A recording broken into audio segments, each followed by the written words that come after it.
त्योहारों का सीजन हो और स्वीट्स की बात ना हो, ऐसा तो हो ही नहीं सकता है। तो आज आपके लिए लेकर आई हूँ ज़बरदस्त टेस्टी यूनिक स्टाइल की ऐसी मिठाई की रेसिपी जिसे तो आप देखते ही बनाएंगे। सिर्फ एक छोटी कटोरी बादाम से मैं ये पूरी थाली भरकर बादाम पाक बनाने जा रही हूँ। कोई मावा नहीं, ना कंडेंस्ड मिल्क, ना ही चाशनी बनाने का झंझट, ना ही दूध ज़्यादा, ना बादाम ज़्यादा, ना घी ज़्यादा। बनाने में बेहद आसान और स्वाद भी लाजवाब। तो आइए बिना किसी देर के शुरू करते हैं आज की हमारी ये बहुत ही टेस्टी, मुंह में घुल जाने वाली लाजवाब रेसिपी। तो यहाँ पर मैंने इसे बनाने के लिए 1 कप कैलिफोर्निया आलमंड्स लिया है। आपके पास जो भी आलमंड्स मौजूद हो आप उसे इस्तेमाल कर सकते हैं। आप एक कटोरी या फिर बाउल या किसी कप को सेट कर लें और सारे मेजरमेंट उसी सेम कप से आप डालें। अब यहाँ पर हमने एक मिक्सर जार लिया है और उसमें ट्रांसफ़र कर लिया है हमारे आलमंड्स को। यहाँ हमें कुछ नहीं करना है, हमें यहाँ पे आलमंड्स का एक फ़ाइन पाउडर बनाकर रेडी कर लेना है। तो आप इसके लीड को लगा लें और इसे पल्स मोड पर रुक रुक कर पीस लें। रुक रुक कर इसे इसलिए पीसना है पल्स मोड पर जिससे कि इसके ऑयल रिलीज़ ना हो। अगर आप इसे लगातार पीसेंगे तो ऑयल रिलीज़ हो जाएगी आलमंड्स में से। अब हमने यहाँ पे एक पैन लिया है और पैन जैसे ही हल्का गर्म हो जाएगा हम यहाँ ऐड करेंगे 3 से 4 टेबल स्पून घी। इस रेसिपी को बनाने की सबसे खास बात यह है कि इसे बनाने में ना तो ज़्यादा समय लगता है, ना ही बहुत ज़्यादा सामान लगता है, ना बहुत ज़्यादा घी, ना मावे की टेंशन, ना चाशनी बनाने का झंझट। बहुत ही आसानी से कम समय में बनकर तैयार हो जाता है। तो यहाँ पे हमें घी को लो फ्लेम पे अच्छी तरीके से गर्म कर लेना है। यहाँ पर हमने घी को अच्छी तरह से मेल्ट करके अच्छा गर्म कर लिया है। अब हमें यहाँ पर ऐड करना है एक सीक्रेट इंग्रेडिएंट्स। जी हाँ, इसी इंग्रेडिएंट्स से बाजार जैसा हलवाई वाला टेस्ट आएगा हमारे बादाम पाक में। यहाँ पर मैंने 1 कप बिल्कुल बारीक वाली सूजी ली है। बारीक वाली सूजी इस्तेमाल करने से हमारे बादाम पाक में बिल्कुल मावे वाला टेक्सचर आएगा। और अगर आपके पास बारीक वाली सूजी ना हो, मोटी सूजी हो, तो आप उसे सेम कप से नाप कर ले लें और उसे एक बार मिक्सर जार में चला लें। अब हमने यहाँ पे इसे लो फ्लेम पे अच्छी तरह से भून लेना है। आप इसे लो फ्लेम पे जितनी अच्छी तरीके से भूनेंगे ना, उतना ही सौंधा सौंधा टेस्ट आपके बादाम पाक में आएगा। तो यहाँ पे जल्दीबाजी बिल्कुल भी ना करें, बहुत ही अच्छी तरीके से लगातार चलाते हुए लो फ्लेम पे भून लें। अभी तो त्योहारों का सीज़न चल रहा है और दीपावली भी आने ही वाली है। ऐसे में हर घर में स्वीट्स तो होते ही हैं और हर कोई बनाता ही है। और इसकी खासियत यह है कि इसे कोई भी बिगनर भी बनाकर बहुत ही आसानी से तैयार कर लेता है। अब यहाँ पे हमने सूजी को अच्छी तरह से लो फ्लेम पे भून लिया है। तो अब हमें यहाँ पर ऐड करना है हमारे बादाम के पाउडर को और इसे भी हमें मिक्स करके अच्छी तरह से भून लेना है। यहाँ हमें आलमंड्स पाउडर को अच्छे से 4 से 5 मिनट के लिए भून लेना है, जिससे कि सूजी में अगर कोई कसर रह गई हो भूनने में तो ये बादाम के साथ अच्छी तरह से भुन जाएगी। यहाँ पे इसे हमें छोड़ना नहीं है, बिल्कुल लगातार चलाते हुए अच्छी तरह से लो फ्लेम पे भूनें, जिससे कि इसका स्वाद बहुत ही सौंधा सौंधा और निखर कर आए। अब सेम कप जिससे हमने सूजी और हमारे आलमंड्स का मेज़रमेंट लिया था, उसी सेम कप से हमें मेज़र करके चीनी और पनीर लेना है। तो यहाँ पर वेट में तकरीबन मैंने 150 ग्राम फ्रेश पनीर लिए हैं। आप चाहें तो घर पर पनीर बनाकर ले सकते हैं या फिर आप मार्केट से भी परचेज करके ले सकते हैं। तो यहाँ पर मैंने सेम कप से 1 कप पनीर क्यूब्स ऐड किए हैं मिक्सर जार में। साथ ही हमें यहाँ पर ऐड करना है 3/4 कप चीनी। आप यहाँ चीनी की जगह पे शुगर बूरा का भी इस्तेमाल कर सकते हैं। और अगर आपको मीठा थोड़ा ज़्यादा पसंद है तो आप इसमें चीनी की क्वांटिटी थोड़ी सी बढ़ा सकते हैं।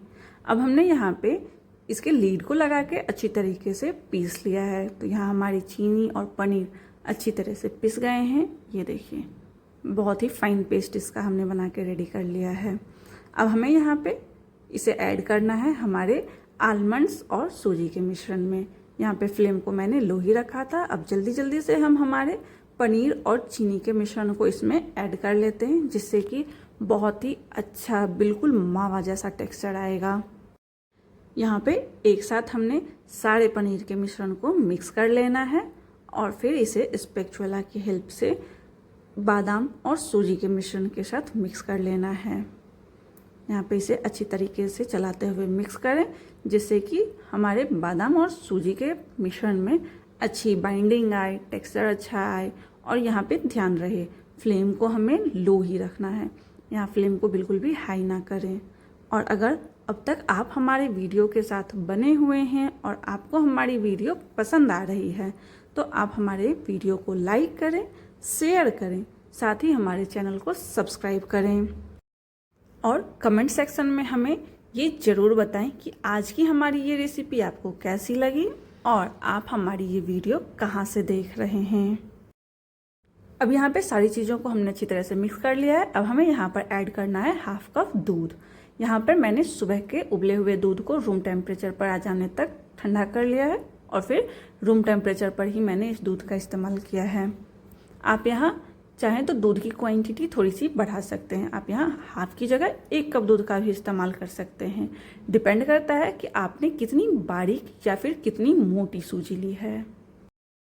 बिल्कुल 1 मिनट का काम है। दूध डालते ही वो सूजी के मिश्रण में बहुत ही अच्छी तरीके से मिक्स हो जाते हैं। ये देखिए बिल्कुल लो फ्लेम पे 1 मिनट के अंदर अंदर ये अच्छी तरीके से सूजी के अंदर मिक्स हो चुके हैं और सूजी अच्छी तरीके से फूल गई है।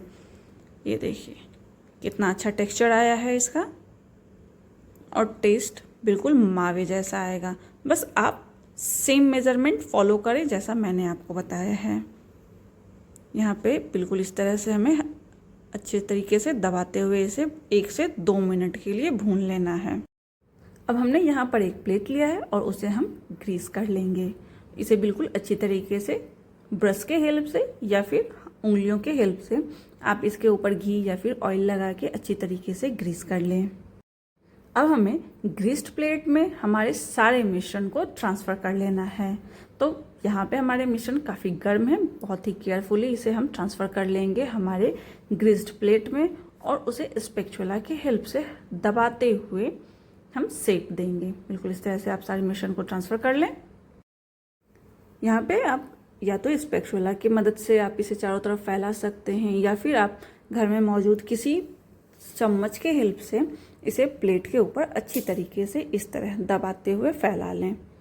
हम अच्छी तरीके से इसे प्लेट के ऊपर इक्वल प्रोपोर्शन में फैला लेंगे। ये देखिए बिल्कुल हल्के हाथों से इसे ऐसे दबाते जाएं, बहुत ही आसानी से ये अच्छी तरीके से फैल जाएगी। और ये देखिए यहाँ पे हमने हमारे सारे मिक्स को बिल्कुल अच्छी तरीके से प्लेट में लेवल कर लिया है। अच्छी दिख रही है ना ये। तो अब हमें यहाँ पे कुछ नहीं करना है, इसे एक बार अच्छी तरीके से हम जब लेवल कर लेंगे तो हमें इसे ठंडा हो जाने देना है। तो या तो आप इसे इसी तरीके से प्लेटफॉर्म पे रहने दें जब तक ये अच्छी तरीके से ठंडा ना हो जाए, या फिर आप इसे 15 से 20 मिनट के लिए रेफ्रिजरेटर के अंदर डाल दें। ध्यान रहे इसे फ्रीज़र में नहीं रखना है, फ्रिज में रखें। बहुत ही आसानी से और बहुत ही jल्दी ये बादाम पाक सेट भी हो जाते हैं। इसका टेक्सचर बिल्कुल मिल्क केक या फिर कलाकंद जैसा होता है, ये बहुत ज़्यादा हार्ड नहीं होते।